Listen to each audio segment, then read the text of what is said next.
This is Optimal Living Daily, episode 1632. It's okay to stop doing it all by Zoe Kim with NoSidebar.com. And I'm Justin Malik, your very own personal narrator today and every day. So it's not a typical podcast. There are no interviews. And this podcast is short, almost always fewer than 10 minutes. For now, let's get right to it and start optimizing your life. It's okay to stop doing it all by Zoe Kim with NoSidebar.com. A few weeks ago, I visited my son at school because his class was having a party. I mingled over to chat with the room parent, who had graciously put this party together, and asked her how she was. She looked at me with exhaustion in her eyes and said, "I'm good, but I'm so tired. 3 kids, after-school activities, 2 dogs, and a home renovation. It's overwhelming." She went on to tell me that her family didn't have one free day for the next month, and she recently broke down in tears from all the overwhelm. Her husband was there, and he nodded his head in agreement to everything she said. I think he was just too tired to even talk about being tired. After she had finished telling me how she was, she asked me how many kids I had. 4 kids, I told her, 3 boys and a girl. "I don't know how you do it all. You're so calm," she replied. That moment presented the perfect opportunity to tell her my secret. I don't do it all, and I don't do it all well either. But I've certainly tried to live in the land of doing it all, and when I couldn't, I'd beat myself up about it. Today, it seems like everybody is exhausted, all the time. What keeps us doing so much that we lose sight of the things that matter most? Research is pointing to our inability to switch off and rest, either because of internal anxieties or those from work, by society, or by all of these. Often the stress starts with a feeling of always having to be available and be doing. The new technology that was built to bring us freedom by allowing us greater flexibility is slowly, or not so slowly, working to destroy us from the inside out. We're trying to live as though we're an iPhone, always on, always connected, with an app for whatever needs to be done. It's no wonder we're drained. All this virtual connecting and always doing is crushing our soul and leaving us feeling undone. The desire to do more keeps us busy doing just that, more, counting the things we do instead of doing the things that count. The secret to not doing it all. So let's say we start saying no to always being connected and always doing, and honor each other's right to do the same. Instead of feeling undone, let's start leaving some things left undone. Maybe there are things we don't need to get to, things we just need to let go of, because sometimes less really does mean more.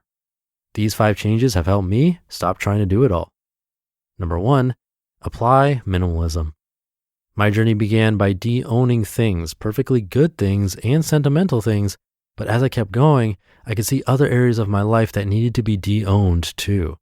Applying a minimalist filter to my life helped me identify things that don't need to be gotten to, things I can leave undone. Now I can pursue life without feeling like I'm carrying a truck full of cement bricks around. Number 2, embrace vulnerability. Vulnerability is the path to meaningful connection. As I choose to show up and be vulnerable and real, my desire for doing more dissipates. In our culture, vulnerability is seen as weakness, but we lose sight of the fact that vulnerability is also the birthplace of belonging, joy, creativity, authenticity, and love. As I learn to lower my walls, I open myself up to the experiences that bring purpose and meaning to my life.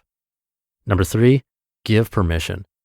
I gave myself permission to stop doing it all, and I continue to speak this over my life. This may sound simple, but maybe that's the point. Words matter, especially the ones you speak to yourself.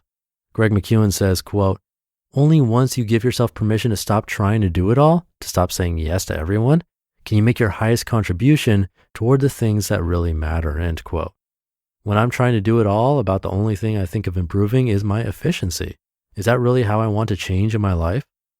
Number 4, set boundaries. I've chosen to leave gap time in my schedule to accommodate the innate busyness of parenting young children. I have moments of overwhelm, but I don't live in that place anymore. Through my journey to simplify, I've redefined my boundaries to align with my priorities. More being, less doing. Because if I don't prioritize my life, someone or something else will. And number 5, bring balance. By nature, I'm a helper, and I love to say, yes, let me help. But too many yeses leave the people I love most with all the no's. I've learned to lower my threshold for saying no. I've discovered through pain and struggles that some things must be left undone, and that I can make different choices, better ones. Finding balance in my yeses and nos carried me from the land of doing it all to the land of enough. Is a better, less harried life possible? I think it is. Along the way, I began to see that, quote, the whole point of getting things done is knowing what to leave undone. Oswald Chambers. What if we stopped celebrating doing it all as a measure of success and self-worth? What if instead we celebrated togetherness, gratitude, contentment, and well-being with the people we love? What if we stopped selling out on our purpose, peace, and joy for the idea that we should be doing it all, perfectly too, without even breaking a sweat?